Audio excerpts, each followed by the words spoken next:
എല്ലാവർക്കും വിദ്യാസ് കിച്ചണിലേക്ക് സ്വാഗതം. അപ്പോൾ ഇന്നത്തെ നമ്മുടെ റെസിപ്പി എന്ന് പറയുന്നത് ചുരക്ക വെച്ചിട്ട് അല്ലെങ്കിൽ ചിരങ്ങ വെച്ചിട്ടുള്ള നല്ലൊരു റെസിപ്പിയാണ് കേട്ടോ.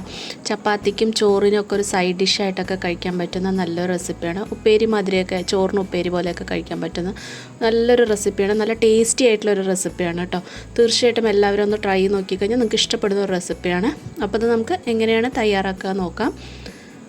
അപ്പോൾ ഞാനിവിടേക്ക് എടുത്തിരിക്കുന്നത് ഒരു ചുരക്കയുടെ പകുതിയാണ് കേട്ടോ എടുത്തിട്ടുള്ളൂ. അപ്പോൾ നിങ്ങളുടെ വീട്ടിലെ ആൾക്കാരുടെ എണ്ണം അനുസരിച്ച് എത്ര വേണ്ട ചെടുക്കുക. അപ്പോൾ ഞാനൊരു പകുതിയാണ് എടുത്തിട്ടുള്ളത്. അപ്പോൾ ഒരു പീലർ വെച്ചിട്ട് നമുക്കിതിൻ്റെ തോലൊക്കെ ഒന്ന് നന്നായിട്ടൊന്ന് കളഞ്ഞെടുക്കുക. തോലൊക്കെ കളഞ്ഞ ശേഷം അരിയണ മുമ്പ് തന്നെ ഇത് നമ്മൾ കഴുകിയെടുക്കണം. അരിഞ്ഞ ശേഷം പിന്നെ കഴുകിയെടുക്കുമ്പോൾ നമ്മുടെ ഈ ഉപ്പേരിയിലേക്ക് വെള്ളം ജാസ്തിയാവും. അപ്പോൾ അതിൻ്റെ തോലൊക്കെ ഒന്ന് പീൽ ചെയ്ത് കളഞ്ഞ ശേഷം അതിൽ ഉള്ളിൽ ഇത്തിരി മൂത്ത ചുരക്കൊക്കെ ആണെന്നുണ്ടെങ്കിൽ ഉള്ളിൽ കുരു ഉണ്ടാവും. നമ്മൾ കുമ്പളങ്ങയുടെ ഉള്ളിലൊക്കെ കാണുന്ന പോലെ കുരുക്കളുണ്ടാവും. അപ്പോൾ അതൊക്കെ നമ്മളൊന്ന് കളയണം കേട്ടോ. അപ്പോൾ ഇളം കിട്ടുകയാണെങ്കിൽ നല്ല ടേസ്റ്റ് ആയിട്ടുള്ളത് ഇളം ചുരക്കയാണ്. അപ്പോൾ അതിൻ്റെ കുരു ഒന്നും നമുക്ക് കളയേണ്ട ആവശ്യമില്ല, അങ്ങനെ തന്നെ മുറിച്ചെടുക്കാം കേട്ടോ. അപ്പോൾ ഇതിലിപ്പോൾ കുരു ഉണ്ടായിരുന്നു, അപ്പോൾ ഞാനതൊക്കെ മുറിച്ച് മാറ്റിയിട്ടുണ്ട്.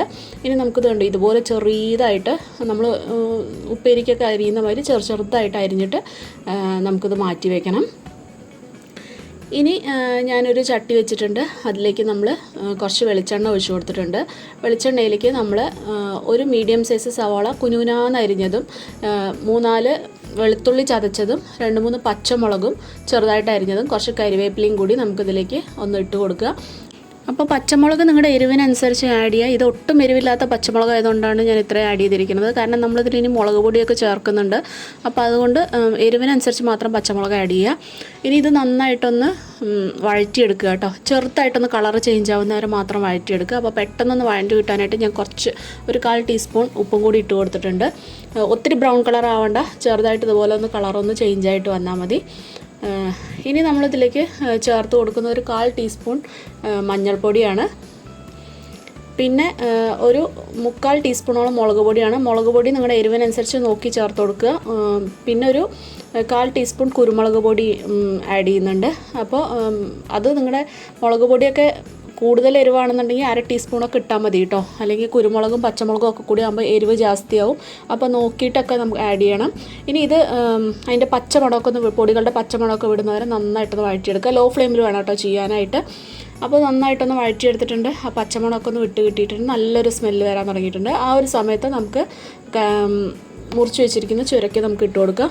അതിലേക്ക് നമുക്ക് വേണ്ട ഉപ്പും കൂടി ഇട്ട് കൊടുക്കുക. ഞാനൊരു 3/4 ടീസ്പൂണിൻ്റെ കുറച്ച് താഴെയായിട്ട് ഉപ്പ് ഇട്ട് കൊടുത്തിട്ടുണ്ട്. ഇനി നന്നായിട്ട് ഇതൊന്ന് മിക്സ് ചെയ്ത് കൊടുക്കുക. അപ്പോൾ നമുക്ക് ഇതിന് വേവിക്കുമ്പോൾ വെള്ളമൊന്നും ഒഴിച്ചു കൊടുക്കേണ്ട ആവശ്യമില്ല. ആ ചുരക്കയുടെ ഉള്ളിൽ നിന്ന് തന്നെ അത്യാവശ്യം വേണ്ട വെള്ളമൊക്കെ ഇറങ്ങി വന്നോളും. വെള്ളം ഒഴിച്ചു കൊടുത്താൽ പിന്നെ ഒരു കുഴഞ്ഞ മാതിരിയാവും കേട്ടോ. അപ്പോൾ വെള്ളം ഒട്ടും ഒഴിച്ചു കൊടുക്കേണ്ട. ചട്ടിയിൽ നമ്മൾ അടച്ച് വെച്ചിട്ട് ആവിയിലാണ് കേട്ടോ നമ്മളിത് വേവിച്ചെടുക്കുന്നത്. അപ്പോൾ അത് അടച്ച് വെച്ചിട്ടുണ്ട്. അപ്പോൾ ഇത് പെട്ടെന്ന് വേവും ചെയ്യും. ഒത്തിരി വേവിൻ്റെ ഒന്നും ആവശ്യമില്ല. ഒരു 5-6 മിനിറ്റ് ആകുമ്പോഴേക്കും തന്നെ വെന്ത് കിട്ടും. ഇടയ്ക്കൊന്ന് തുറന്ന് നോക്കിയിട്ട് ഒന്ന് ഇളക്കി കൊടുക്കണം കേട്ടോ. കാരണം വെള്ളമൊന്നും ഒഴിക്കാത്തത് കൊണ്ട് മോൾ ഭാഗം കൂടി ഒന്ന് വെന്ത് കിട്ടാനായിട്ട് ഒന്ന് ഇളക്കി കൊടുക്കണം കേട്ടോ, ഇടയ്ക്കൊന്ന് തുറന്ന് നോക്കിയിട്ട്. അപ്പോൾ നന്നായിട്ടൊന്ന് ഇളക്കി കൊടുത്തിട്ടുണ്ട്. ഇനി ഇപ്പോൾ നമ്മുടെ ചുരക്കൊക്കെ അത്യാവശ്യം നന്നായിട്ട് വെന്ത് കിട്ടിയിട്ടുണ്ട്. അപ്പോൾ ഈ സമയത്ത് ഉപ്പൊക്കെ പാകമല്ലേ എന്ന് നോക്കുക. പാകമല്ല കുറവുണ്ടെന്നുണ്ടെങ്കിൽ ഈ ഒരു സമയത്ത് നമുക്ക് ആഡ് ചെയ്യുക. ഉപ്പോ എരിവോ എന്താ നോക്കിയിട്ട് ഈ ഒരു സമയത്ത് നമുക്കത് ആഡ് ചെയ്ത് കൊടുക്കാം. ഇനി നമ്മളിതിലേക്ക് ചേർത്ത് കൊടുക്കുന്നത് തക്കാളി വളരെ ചെറുതായിട്ട് കുനുകുനാന്ന് അരിഞ്ഞിട്ടുള്ളതാണ് ചേർത്ത് കൊടുക്കുന്നത്. അപ്പോൾ ഒരു ചെറിയ തക്കാളിയുടെ ഉള്ളിലത്തെ ആ കുരുവും കാര്യങ്ങളൊക്കെ കളഞ്ഞ ശേഷമാണ് കേട്ടോ ഞാനിവിടെ ചേർത്ത് കൊടുക്കുന്നത്. കാരണം അതുകൂടി ചേർത്ത് കൊടുക്കുമ്പോൾ വല്ലാണ്ട് അങ്ങനെ കുഴഞ്ഞ പോലെയാവും. അപ്പോൾ അത് മാറ്റിയിട്ട് അതിൻ്റെ മോൾ ഭാഗം മാത്രമേ ഞാൻ ചേർത്ത് കൊടുത്തിട്ടുള്ളൂ. വളരെ ചെറുതായിട്ട് അരിഞ്ഞിട്ട് വേണം കേട്ടോ ചേർത്ത് കൊടുക്കാൻ. അപ്പോൾ അത് തുറന്ന് വെച്ചിട്ടൊന്ന് വേവിച്ചെടുക്കുക. 2 മിനിറ്റൊക്കെ വെന്തോട്ടെ. ആ ഒരു സമയത്ത് നമുക്കിതിലേക്ക് വറവിടാം. ഇതിലേക്ക് ഒരു പാനിലേക്ക് വെളിച്ചെണ്ണ ഒഴിച്ചിട്ട് കടുക് പൊട്ടിക്കുന്നുണ്ട്. കടുക് പൊട്ടിക്കഴിയുമ്പോൾ നമുക്ക് കുറച്ച് കരിവേപ്പില ഇട്ട് കൊടുക്കാം. കരിവേപ്പില ഒന്ന് ആയിക്കഴിയുമ്പോൾ നമുക്ക് 1-2 വറ്റൽമുളകും കൂടി ചേർത്ത് കൊടുക്കാം. വറ്റൽമുളകും കൂടി ചേർത്ത് കൊടുത്തിട്ട് ജസ്റ്റ് ഒന്ന് ഇളക്കിയെടുക്കുക. അതിനുശേഷം നമ്മളിതിലേക്ക് ചേർത്ത് കൊടുക്കുന്നത് ഒരു 3 ടേബിൾ സ്പൂൺ തേങ്ങയാണ് കേട്ടോ. തേങ്ങ ചിരകിയതാണ് കേട്ടോ നമ്മൾ ചേർത്ത് കൊടുക്കുന്നത്. ഇത് നമുക്ക് നല്ല എരിശ്ശേരിക്കൊക്കെ നമ്മൾ നല്ലോണം ചുമന്നിട്ട് വറുത്തെടുക്കാറില്ല, അതുപോലെ നല്ല ചുമക്കനെ നമുക്ക് നന്നായിട്ട് വറുത്തെടുക്കണം.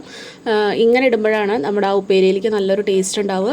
അപ്പോൾ ഈ ഒരു രീതിയിൽ നല്ല ചുമന്ന കളറാവുന്നവരെ തന്നെ വറുത്തെടുത്തിട്ട് നമുക്കതിലേക്ക് കൊട്ടി കൊടുക്കണം. കണ്ടോ, ഈ ഒരു കളറാവുന്ന വരെ ഇത് വറുത്തെടുക്കണം കേട്ടോ. കുറച്ച് ടൈം എടുക്കും. അപ്പോൾ ഇനി ഇത് നമുക്ക് ഈ ഒരു ഇതിലേക്ക് കൊട്ടി കൊടുക്കാം. അപ്പോൾ നമ്മുടെ ഉപ്പേരി ഇവിടെ റെഡി ആയിട്ട് ഞാനിപ്പോൾ ഫ്ലെയിം ഓഫ് ചെയ്തിട്ടില്ല.